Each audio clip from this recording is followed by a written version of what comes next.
Elle s'appelait Dieu, Joséphine.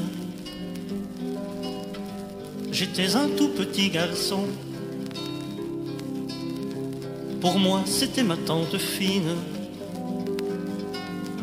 Je lui préférais ce prénom.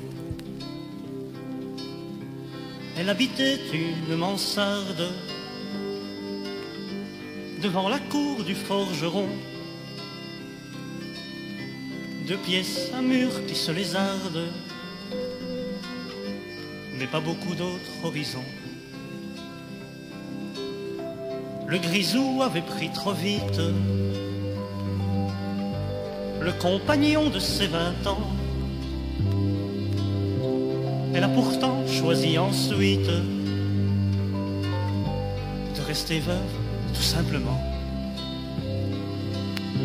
Dans son fauteuil les jours de fête, sans famille et si loin des gens, elle restait seule à sa fenêtre. Joséphine n'avait pas d'enfant.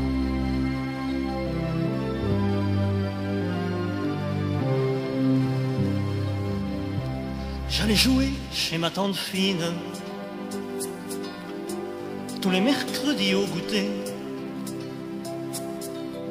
Je mangeais de grandes tartines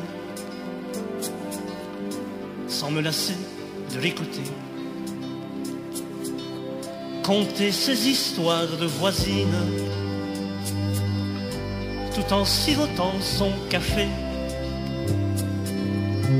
Et la semaine dans sa cuisine filait plus vite à tricoter. Le forgeron était si grand, la forge un royaume si beau. Je restais là des heures durant pour le voir ferrer les chevaux.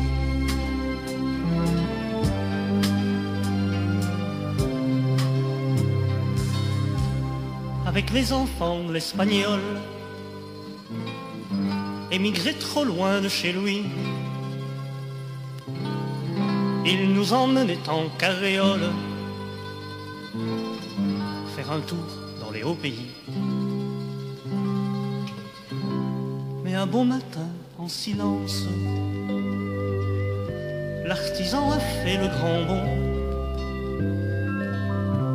Dans la plus grande indifférence,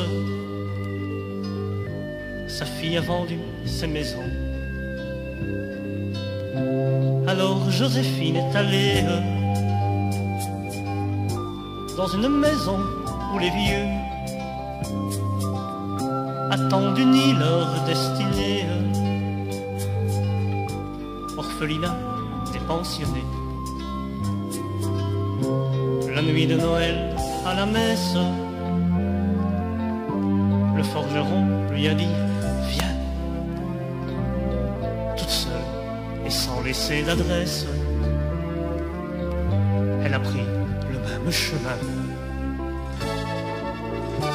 Aujourd'hui, quand je passe en face de l'ancienne cour du forgeron, des autos s'entassent à la place dans de grands garages en béton. Je me souviens de la mansarde devant la cour du forgeron. 2 pièces, le mur qui se lézarde et pas beaucoup d'autres horizons. Elle s'appelait Dieu, Joséphine. J'étais un tout petit garçon. Pour moi c'était ma tante fine. Je lui préférais ce prénom.